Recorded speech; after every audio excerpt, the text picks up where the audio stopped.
அரசினுடைய அரசாணை அல்லது பொல்யூஷன் கண்ட்ரோலுடைய ஜியோ அது. அதை இவங்க அரசு கவர்மெண்ட் என்டாஸ் பண்ணுறாங்க. அவ்வளோதான். அதாவது 13 உயிர்களை கொல்லாமல் இந்த முடிவை முதலே எடுத்திருந்தா உள்ளபடியே இந்த அரசினுடைய நல்லெண்ணத்தை பாராட்டியிருக்கலாம். அதனால் 13 பேரை கொன்னுட்டு பல நூற்றுக்கணக்கான மக்களை பல கொடுமைகளுக்கு ஆளாக்கிட்டு இந்த முடிவை எடுத்திருக்கிறது ஏதோ ஒரு உள்நோக்கம் இருக்கிறது நல்லா தெரியுது. நியாயமாக அமைச்சரவையை கூட்டி இந்த அரசு இப்படி ஒரு தீர்மானத்தை நிறைவேற்றி அதை அறிவிச்சிருந்தாங்கன்னா உள்ளபடியே அதை பாராட்டுக்குரிய ஒன்றாக இருந்திருக்கும். மக்களும் அதை திருப்தி அடைஞ்சிருப்பாங்க. ஆனால் அமைச்சரவை முடிவாக இந்த அரசாணை இல்லை. இது பொல்யூஷன் கண்ட்ரோலுடைய அரசாணை. அதை முதல்ல நம்ம தெரிஞ்சுக்கிங்க. மறைந்த அம்மையார் ஜெயலலிதா ஆட்சி காலத்திலே 2013 இதே மாதிரி ஒரு நிலைமை அப்போ மூடினாங்க. ஒரு கண்துடைப்புக்காக ஆலை மூடுறேன்னு சொன்னாங்க. பிறகு அதே ஆலையை ஆய்வு செஞ்சு மாசு கட்டுப்பாடு வாரியம் அது பாதுகாப்பாக இருக்குது அப்படின்னு அறிக்கையும் கொடுத்தாங்க. ஆக நாங்கள் மூட போகிறோன்னு சொல்லி நீதிமன்றம்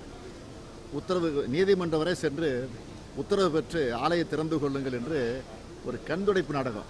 அதை நாங்கள் மூட போகிறோம், நீங்கள் நீதிமன்றத்துக்கு போய் நீங்கள் திறந்துக்குங்க அப்படின்னு செய்கிறதுக்காக ஒரு கண்துடைப்பு நாடகம்.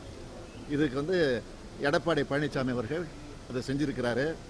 ஆக முதலமைச்சருக்கு உள்நோக்கம் எதுவும் இல்லைன்னா நியாயமாக இந்த 13 படுகொலைக்கு காரணமாக இருந்திருக்கக்கூடிய டிஜிபி, டிஏஜி, போலீஸ் துறை அதிகாரிகள் அவர்கள் மீது உரிய நடவடிக்கையை நேரம் எடுத்திருக்கணும். இது வரைக்கும் எடுக்கலை. இதெல்லாம் நாங்கள் சட்டமன்றத்தில் இந்த பிரச்சனைகள் எல்லாம் நிச்சயமாக நாளைய தினம் எழுப்ப இருக்கோம். நாளைக்கு சட்டமன்றம் கூடுகிற நிலையில இன்னையிலிருந்தே பலத்த போலீஸ் பாதுகாப்பு போடப்பட்டிருக்கு. நாளைக்கு நடக்கக்கூடிய சட்டமன்றமானது இயல்பா நடக்குமா? எதிர்கட்சி நீங்க போய் கேள்வி பட்சத்தில் கடுமையாக உங்களுடைய நடவடிக்கை. இப்போ போலீஸ் பாதுகாப்பு ஜெயலலிதாவுக்கு இருந்த பாதுகாப்பை விட எடப்பாடி பழனிசாமிக்கு அதிகமான பாதுகாப்பு இருக்கு. அதனால் நாளை கோட்டைக்கு அவர் வரப்போறார் முதலமைச்சர். அதனால பலத்த பாதுகாப்பு போடுறாங்க. இதுலேருந்தே தெரியுதா, ஆளுநரே போகிறாரு, இன்னும் முதலமைச்சர் போல. ஏற்கனவே குட்டி அமைச்சருக்கு போனாங்க.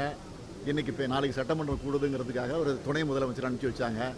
அதுவும் போன துணை முதலமைச்சர் ஆட்சித்தலைவருடைய அலுவலகத்தில் உட்கார்ந்து அதிகாரிகளுடைய டிஸ்கஸ் பண்ணிவிட்டு பேருக்கு 2-3 பேர் மருத்துவமனை அனுமதிக்கப்பட்டிருக்கக்கூடிய நோயாளிகளை பார்த்துட்டு வந்திருக்கிறாங்க.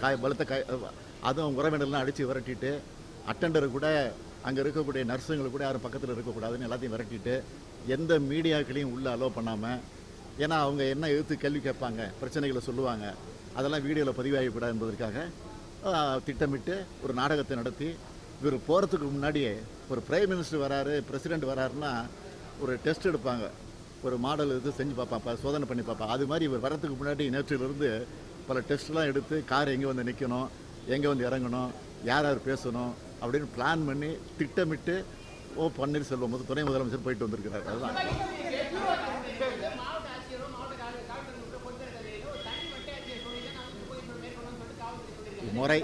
முறையாக இந்த 13 பேருடைய படுகொலைக்கு நடவடிக்கை எடுக்கவில்லை என்று சொன்னால் சட்ட ரீதியாக திராவிட முன்னேற்றக் கழகம் நீதிமன்றத்தை நாடி அவர்கள் மீதெல்லாம் வழக்கு போட்டு நீதிமன்றத்தை நாங்கள் நடத்துவோம்.